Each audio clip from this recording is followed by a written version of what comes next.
Hello everyone, आज हम नए वीडियो के साथ आए हैं इंटरपर्सनल रिलेशंस का। ये थर्ड वीडियो होगा। सेकंड पार्ट में हम 26 क्वेश्चंस पहले कर चुके हैं, तो चलिए पढ़ते हैं। आप वीडियो को एंड तक देखिएगा क्योंकि आज हम इसमें एक बहुत ही इंपॉर्टेंट कंसेप्ट डिस्कस करने वाले हैं जिसके बारे में जस्टिस CJ बोबड़े ने भी एक बार डिस्कस किया है, तो इसलिए ये और भी ज़्यादा इंपॉर्टेंट हो जाता है। ये 2 क्वेश्चंस में है तो इसलिए एक्सप्लेन किया जाएगा। और अगर आप इस चैनल पे नए हैं, if you are new to this channel, please subscribe this channel and the concept I am going to explain you won't find it anywhere else. So let's continue.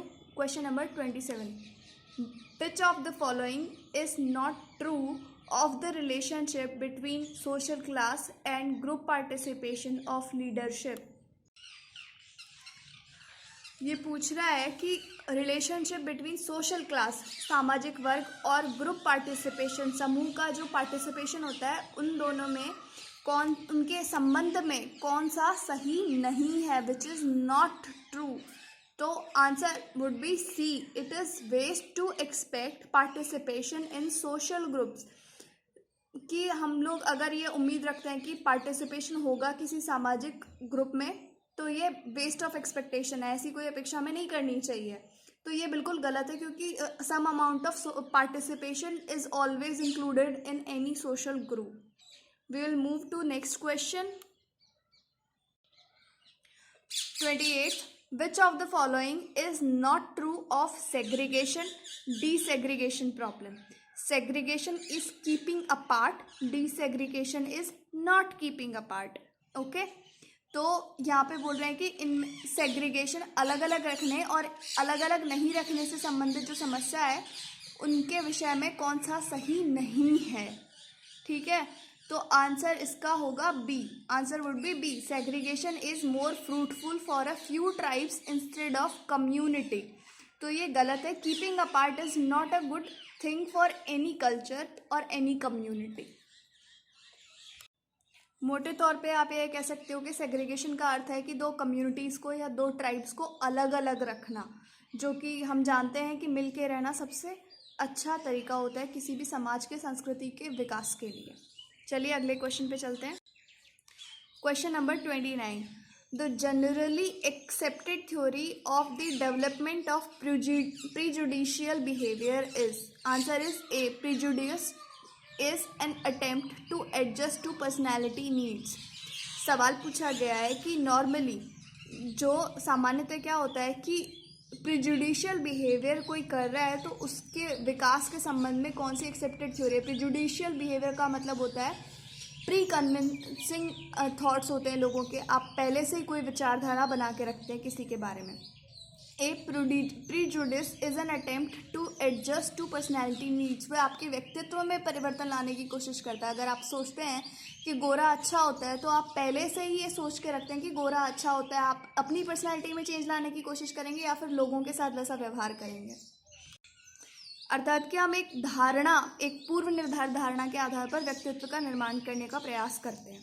30th question, as viewed by educational sociologist, cooperation, answer is C, must be altruistic and never egocentric।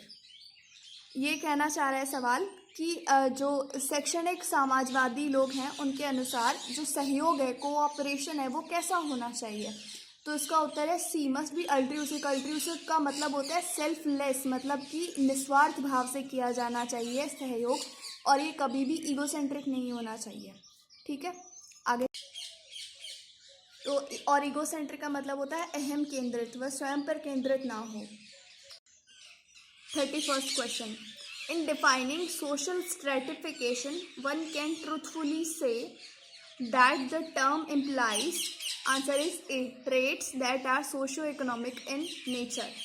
तो ये सवाल क्या कहना चाह रहा है कि एक सोशल स्ट्रेटिफिकेशन, स्ट्राटा जो वर्ड है उसका मतलब होता है छोटे छोटे ग्रुप्स बनाना। तो हम जब सोसाइटी के सोशल छोटे छोटे ग्रुप्स बनाते हैं तो उनको हम किस तरीके से इम्प्लाई कर सकते हैं, उनका तात्पर्य हम क्या ले सकते हैं, तो उनके ट्रेट्स क्या होंगे। छोटे ग्रुप जब हम सोसाइटी के बनाएंगे तो वो सोशो और इकोनॉमिक इन नेचर होंगे, मतलब वो सोसाइटी जैसे भी नेचर में होंगे और उनको इकोनॉमिक क्लासेस जैसे middle class, lower class, upper middle class में भी डिवाइड किया जा सकेगा। 32nd question, children are under greater emotional strain today than they were a century ago because कि आजकल के जो बच्चे हैं वो ज़्यादा इमोशनल स्ट्रेन हैंडल करते हैं। ज़्यादा इमोशनल स्ट्रेन का मतलब है साइकोलॉजिकल रूप से या कि 100 साल पहले जैसा मनोवैज्ञानिक दबाव बच्चों के मन पे नहीं होता था उससे कहीं अधिक आज होता है। इसका कारण क्या है? Ties of family life are weakened, कि जो पारिवारिक बंधन हैं, संबंध हैं, वो कमज़ोर हो गए हैं, पहले से काफ़ी कमज़ोर हो गए हैं। ये इसका कारण है। 33. The name of Paul S. Popenoe is best associated with. So, students, he is a researcher who is associated with. Answer is A. Education for Family Relations. के पारिवारिक संबंधों से संबंधित इनके रिसर्च पेपर्स आए हुए हैं, उससे संबंधित है पाउल एस पोपेनॉय। ठीक है। 34th question, cultural pluralism is based on the concept that. Answer is A. India is the melting pot for various foreign stocks. यहाँ पे आपका ये जानना बहुत ज़रूरी है कि जो कल्चरल प्लूरलिज्म है, हम इसे ये समझ लेते हैं कि मल्टी कल्चरलिज्म है, लेकिन यहाँ पे मेल्टिंग पॉट थ्योरी है, ये बहुत डिफरेंट है। हम इसे लास्ट में एक बार अच्छे से एक्सप्लेन करेंगे। चलो हम इस कंसेप्ट को अभी समझ लेते हैं, क्योंकि नेक्स्ट क्वेश्चन भी मेल्टिंग पॉट से ही संबंधित है। तो मैं जो ये कंसेप्ट आपको मेल्टिंग पॉट समझाने जा रही हूँ, ये आपको लोगों पर इम्प्लीमेंट करना है। मैं आपको पर्यावरण के हिसाब से समझा रही हूँ। तो जैसे देखो, ये प्लेन एरिया है। प्लेन यानी कि मैदान वाला क्षेत्र, जहाँ पे पेड़ जैसे आपके आसपास होंगे नॉर्मली वैसे पेड़ होते हैं। यहाँ से नदियाँ आती हैं। ये डेल्टा वाला एरिया है, जहाँ पे रिवर्स आके डेल्टा बनाती हैं। और this is a shallow land, like you can imagine Sundarban delta. ठीक है। And this is the sea area. Okay, this is salty area, this is simple plain, and this is a marsh land और a shallow area of where the water is always there and it is salty as well. So होगा क्या कि जो मैदानी भाग में रहने वाले, प्लेन पार्ट में रहने वाले लोग हैं, वो इस क्षेत्र में होंगे, तो वो सॉल्टी तरीके से, सॉल्टी और शैलो लैंड में पानी जैसे क्षेत्र में रहने के अनुकूल हो जाएंगे। तो जब प्लेन से जीव इधर आते हैं, कोई भी स्पीशीज़ इधर मूव करती है, और जब सी एरिया से स्पीशीज़ इधर मूव करती हैं, तो ये जो एरिया होता है, यहाँ पे प्लेन वाले ट्रीज़ भी आपको मिलेंगे और ऐसे ट्रीज़ भी मिलेंगे या ऐसे जीव भी इधर मिलेंगे जो सागर में सी के लिए बने हुए हैं। तो आपको दोनों तरह की चीज़ें तो देखने को मिलेंगी, लेकिन Sundarbans delta, you must have listen, it has plus biodiversity. It has plains biodiversity and seas diversity as well as its own. इसकी अपनी भी ऐसी जैव विविधताएं हैं जो इन दोनों क्षेत्रों में नहीं पाई जाती। ऐसा ही कुछ मेल्टिंग पॉट होता है कि वहाँ पे विभिन्न संस्कृतियाँ, डिफरेंट कल्चर्स एक साथ मिलते हैं और समानता प्राप्त करते हैं। ये हिट्रोजेनिटी से होमोजेनिटी में आते हैं, और फिर वहाँ पे आपस में विचारों के आदान प्रदान से नए कल्चर्स का भी जन्म होता है। मतलब वो होमोजेनिटी से फिर से हिट्रोजेनिटी की तरफ जाते हैं। This is melting pot. अब ये दोनों समुदाय तो होंगे ही, इन दोनों की स्पीशीज़ तो इसमें होंगी ही, इसके अलावा और नई स्पीशीज़ भी इस एरिया में डेवलप होंगी। This particular area is melting pot. In definition of this interpersonal relationship and in environment, this is ecotone. Okay, तो अब आपको पता चलेगा कि बाकी के ऑप्शंस में से भी कई आपको नज़दीक लग रहे होंगे कल्चरल प्लूरलिज्म के, लेकिन आंसर सही ये होगा। और अगर आपको अभी भी मेल्टिंग पॉट कंसेप्ट क्लियरली समझ नहीं आया तो आप एक बार वीडियो रिवाइंड करके देख लीजिएगा। The sociologist feels that if men expects to put an end to prejudice and race conflict, they will have to give major attention to. अगर समाजशास्त्रियों को ऐसा लगता है कि यदि मनुष्य ये चाहता है कि वो प्रेजुडिस यानी पूर्व धारणा और रेस कन्फ्लिक्ट, ये जो नस्लवाद है, इनको ख़त्म करना चाहते हैं, तो उन्हें सबसे ज़्यादा ध्यान किस ओर देना होगा? Answer would be B, putting into effect the melting pot theory, जो हम अभी पहले से समझ चुके हैं, उसी थ्योरी को लागू करना। 36 question, in the eyes of educational sociologist the school can best counteract prejudices by, answer is C, accepting principles of cultural unity and manifest destiny। मतलब कि जो शैक्षणिक समाजवादी हैं वो कैसे स्कूल में पूर्व धारणा को काउंटर अटैक कर सकते हैं।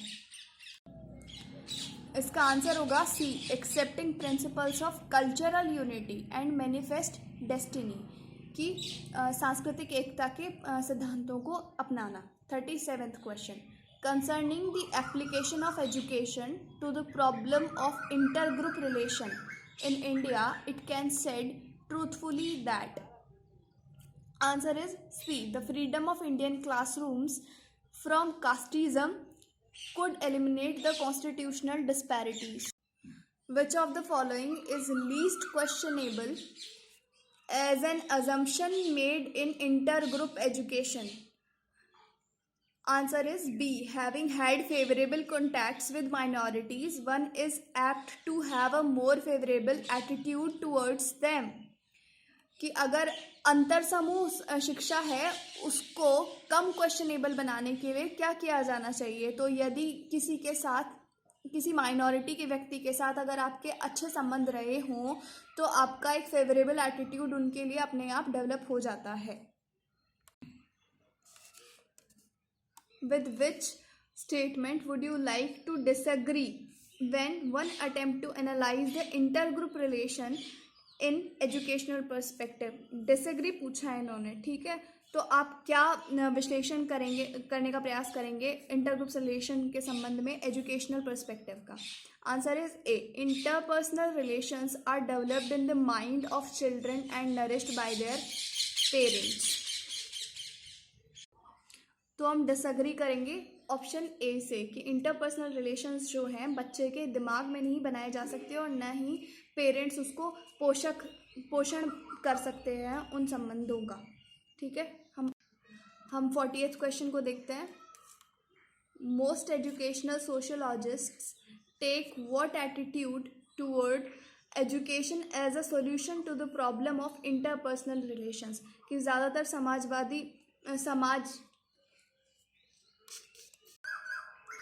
तो ये अपने 40th क्वेश्चन में मैं माफ़ी चाहूँगी समाजवादी शब्द इस्तेमाल करने के लिए, ये सोशियोलॉजिस्ट समाजशास्त्री होते हैं। तो शैक्षिक समाजशास्त्री जो हैं वो शिक्षा को किस रूप में देखते हैं? क्या वह इंटरपर्सनल रिलेशंस की समस्या का समाधान है या नहीं? तो इसका उत्तर है A, education has nothing to do with inter group behaviour, के अंतर समूह के अंदर अलग अलग कम्युनिटी, अलग अलग सोशल बिहेवियर कैसे व्यक्ति करता है, इसका एजुकेशन से कोई संबंध नहीं है। तो स्टूडेंट्स, नेक्स्ट वीडियो आएगा कम्युनिकेशन का 3rd पार्ट, ये साइकिल है, ठीक है।